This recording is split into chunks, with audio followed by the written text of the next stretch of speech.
ஓம் சாய்ராம், ஜெய் சாய்ராம். எல்லாரும் நல்லா இருக்கணும். எல்லாருக்கும் நல்லதே நடக்கணும். அன்பு குழந்தையே, இன்னும் சற்று நேரத்தில் நீ முகம் வளரும்படி உன்னுடைய கஷ்டங்களை எல்லாம் முடிவுக்கு கொண்டு வந்து உன்னுடைய சந்தோஷங்களை எல்லாம் அதிகரிக்க போகிறேன். உன்னுடைய எல்லா கஷ்டங்களும் தீர்ந்த நிம்மதியான சந்தோஷமான வாழ்க்கையை நீ வாழப்போகிறாய் என் செல்லமே. இன்று முதல் உன் வாழ்க்கையில் எல்லா விஷயங்களும் நல்லபடியாக நடக்கும். இனி உன் வாழ்க்கை தென்றல் காற்று வீசும்படி வசந்த காலமாக மாறத்தான் போகுது. உனக்கான விஷயங்களை எல்லாம் உன் சாயப்பா நானே வீடு தேடி வந்து கொடுக்க வந்து விட்டேன் அல்லவா. இனி நான் ஒருபோதும் உன்னை கைவிட மாட்டேன். உன் வாழ்க்கைக்கே மிகச்சிறந்த வழிகாட்டியாக நான் இருப்பேன் என்பதை நீ நம்பலாம் என் செல்லமே. உனக்கான தைரியத்தையும் நம்பிக்கையும் இன்னும் அதிகப்படுத்தி உன் வாழ்க்கையில் நடக்க வேண்டிய விஷயங்களையும் நல்லபடியாக முடிச்சு கொடுக்க நான் முடிவெடுத்துட்டேன். இனிமே நடக்குமா கிடைக்குமான்ற வார்த்தைகளை உன் வாழ்க்கை அகராதியிலிருந்தே நீ நீக்கிடலாம். ஏன்னா எல்லாமே உனக்கு நல்லபடியாகவே நடக்கும். எல்லா விஷயங்களும் நீ எதிர்பார்த்தபடியே உனக்கு கிடைக்கும்.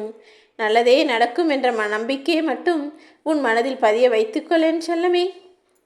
நீ மகிழ்ச்சியாக வாழணுங்கிறதுக்காக தான் உனக்காக ராஜயோக சுகபோக வாழ்க்கையை கொடுப்பதற்காக வந்திருக்கேன். நீ கவலைகளையெல்லாம் மறந்துடு.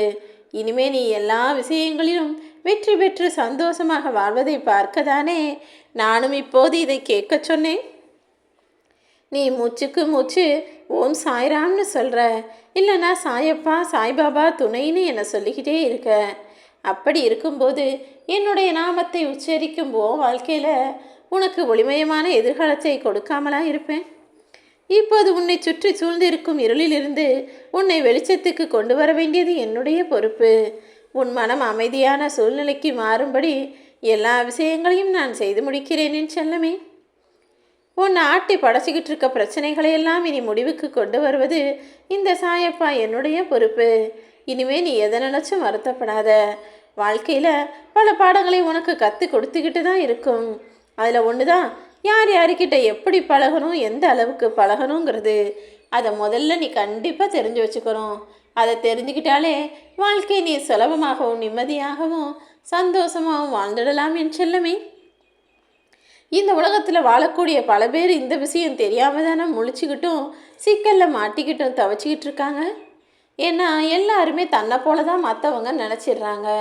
அதனால தான் மனசில் நினச்சதெல்லாம் ஒளிவு மறைவில்லாமல் மற்றவங்க கிட்ட சொல்லிடுறாங்க. தன் வாழ்க்கை ரகசியத்தையும் தன்னுடைய பலத்தையும் பலவீனத்தையும் இஷ்டம் போல் எல்லார்கிட்டையும் சொல்லிக்கிட்டு அப்புறம் மாட்டி முழிச்சு தவிக்கிறதுல என்ன பயன் இருக்குது? நீ எப்போதும் உன் வாழ்வில் நடக்கக்கூடிய நல்லதை மட்டும் சொன்னாலும் சரி, சொல்லாட்டியும் சரி, கெட்டதையும் உன் மனசுக்கு கஷ்டத்தை தரும் விஷயங்களையும் உன்னுடைய பலவீனத்தையும் பற்றி யாரிடமும் பகிர்ந்து கொள்ள வேண்டாம் என் செல்லமே. உன் வாழ்க்கையில் நடக்கிற விஷயங்களையெல்லாம் நான் பார்க்கல கவனிக்கலைன்னா நினச்சிக்கிட்டு இருக்கேன். எல்லாமே என் அனுமதியின்படி தானே நகர்ந்து கொண்டிருக்கிறது. இந்த உலகத்தில் பிறந்த எல்லாருக்கும் கர்மாங்கிறது நிச்சயமான ஒன்று தான். நீ யாருக்கு எதை செஞ்சாலும் அது நல்லதோ கெட்டதோ அது நிச்சயம் இரட்டிப்பாக உனக்கு திரும்ப கிடைக்கும் என் செல்லமே. அதனால தானே உன் வாழ்க்கையை நீ நிம்மதியாகவும் சந்தோஷமாகவும் வாழ்வதற்காக மற்றவர்களுக்கு எப்போதும் நன்மையவே திரும்ப திரும்ப செய்ய சொல்கிறேன். கூடிய சீக்கிரம் நீ எதிர்பார்த்த எல்லா விஷயங்களையும் உனக்கு கொண்டு வந்து சேர்ப்பேன். உன் மனசில் இருக்கக்கூடிய குழப்பங்களை நினைத்து கவலை கொள்ள வேண்டாம் என் செல்லமே.